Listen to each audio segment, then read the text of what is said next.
Now to discuss, Dr. Evan Nadler is a surgeon and founder of ProCare Consultants, and Dr. Frank Contessessa is an internist at Custom Care Medical. Great to have you guys. So let's start with the general discussion here, Dr. Nadler, as to how this information is being used by doctors, because it seems like they're relying on AI, but then obviously skeptical given the results here. I mean, how do you parse through all of that? Yeah, thanks, Krisha, for having me, first of all. Yeah. Second of all, every individual physician or provider uses AI differently. So I can't speak to what, everyone does. But many people use it to, let's say, listen while they're talking to a patient, and then the AI generates your patient note or your information that you're giving to the patient. And if it's doing just note-taking, it does a pretty good job. But if you're using it for medical information or medical decision-making, that's when a lot of the errors come up. And in this particular study, it was more about how the AI-generated responses, and really we're talking about large language model responses, and that's a subtle difference, how it frames what the physician or provider is saying. And I think that's where a lot of docs are getting into a lot of editing and a lot of other sort of busy work that they hadn't been doing previously. Dr. Frank, as Dr. Nadler said, these are large language models. And apparently one of the big issues is that they take all their knowledge and they come up with more generalizations instead of every single thing being a unique circumstance. They try to big brain it all, and that creates inaccuracies.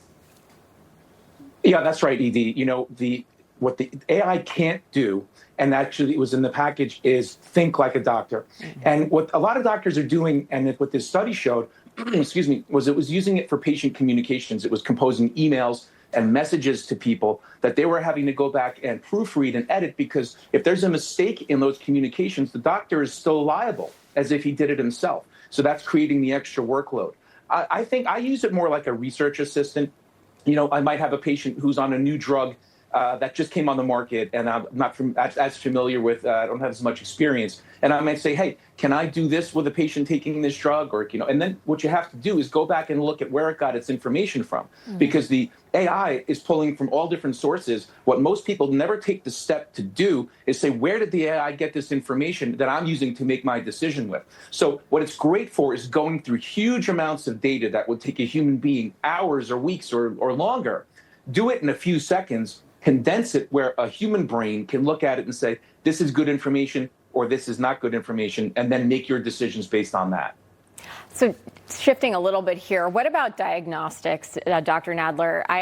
I'm a little bit of a hypochondriac, and I use AI when I'm feeling certain ailments. Before we went to WebMD, now we're going into chatgpt. How often are you seeing people come to you saying that, oh my goodness, I have this or that, as a result of using AI to basically create some sort of diagnosis?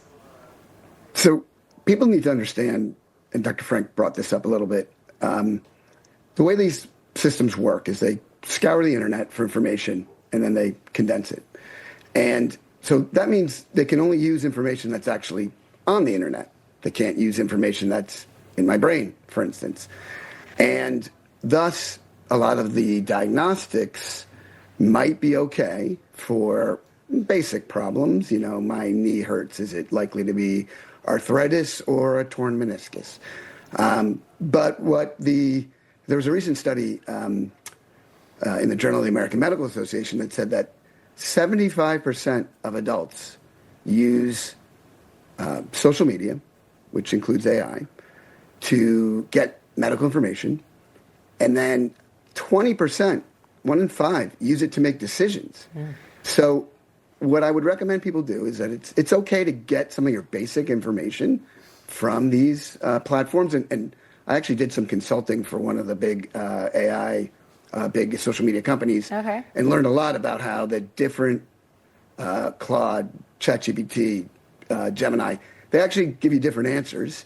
And they also try to be your friend. So they're going to want to tell you what you want to hear. Right. So take the information with a little bit of a grain of salt, and then go find a provider and vet it. Well, I'm the opposite of you. I don't Okay. like doctors. I don't like going to see a doctor. I just assume it'll be better in the morning, and if I need to, take 2 aspirin. Well, Very Eve, you fun. like But some doctors. You like some doctors. well, you know? We like you guys. the ones that come on the program, I like. Dr. Evan Nadler, Dr. Frank Contessessa, thank you very much. Thanks, dogs. Thank you, guys. Yeah, I probably ought to pay more attention to what the doctor's saying, less to me saying, it's nothing. No, you got to get good.